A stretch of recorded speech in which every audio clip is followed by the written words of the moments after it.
You have reached the Josephine County Sheriff's Office. Due to limited staffing, we are unable to answer your call. Transferring to an attendant. One moment, please. Your call cannot be completed at this time. Please try again later. Goodbye.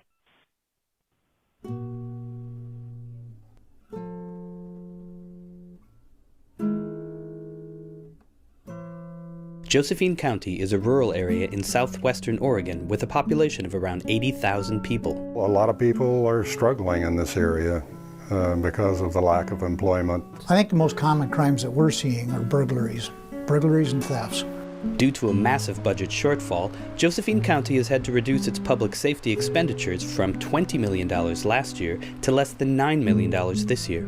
About a year ago, we were up to 98 personnel, and we're now at 39.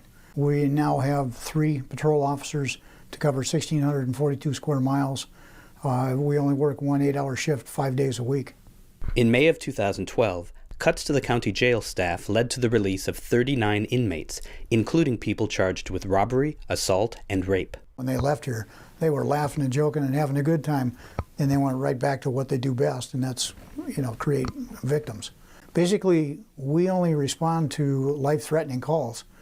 Property crimes, we don't do any follow-up. We just don't have the personnel to do it. We're seeing a lot more victims. People are getting more and more angry. Some people are taking the law into their own hands, which obviously scares the heck out of me.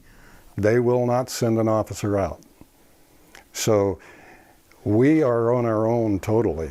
For self-protection, I carry a Glock 9mm semi-automatic. Sam Nichols co-founded Citizens Against Crime in the summer of 2012. We had our very first meeting the first part of August, and at the neighborhood fire station. And in the small town of O'Brien, we had 100 people show up to our very first meeting. That's amazing. Since then, Nichols and a group of around 20 armed volunteers have been conducting routine patrols in and around O'Brien, Oregon. The blinking light that's on top of the car is always on, whether we're out in the daytime or night, so that it identifies us. Because we do drive slowly. This is a problem house right here, if you call it that.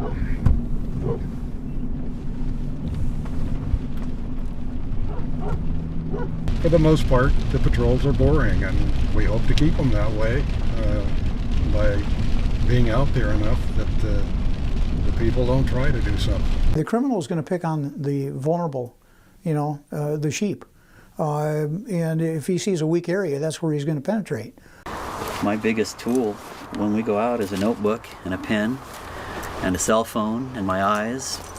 The gun is secondary or tertiary or even further down the list than that. We don't want something to happen that happened in Florida. The case where Zimmerman shot the boy.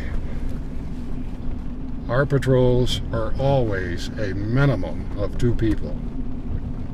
In 6 months of patrolling, we have not had a reported theft in our area. That says something for our patrol. What Sam is doing it's admirable in one sense, and I just hope that they don't make a mistake. I admire them for stepping up to the plate. Former Deputy Sheriff Carol Dixon is another Josephine County resident who is stepping up to the plate. I was talking to one of my law enforcement friends, and I was joking, and I said, we need to start a Facebook page that we can post when things are stolen or when somebody's house is burglarized. Dixon started a Facebook page called To Catch a Thief in July of 2012.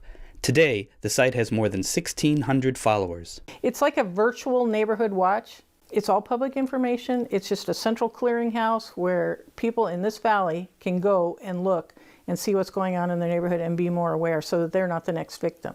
Law enforcement can use this site too, and they have here.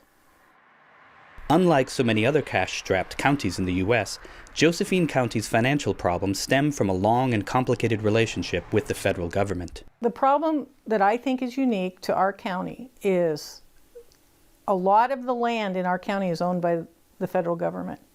No taxes are generated by that. In 1916, the federal government purchased nearly 3 million acres of land in Oregon that had been owned by the railroads. As a result, 18 counties in Oregon lost a significant source of property tax revenue. To make up for the loss of property taxes, Congress eventually passed something called the O&C Act of 1937. The federal government says, okay, we will give you 50% of the timber revenues. Well, over the years that worked until the environmentalists stopped the logging and we no longer got that. In the 1990s, Congress authorized temporary subsidies to compensate counties for the lost timber revenue. Over the last 4 years was the drawdown. Last year we got our last check. So now the federal government controls our land we can't use for any resources, and they've turned their back on us and walked away.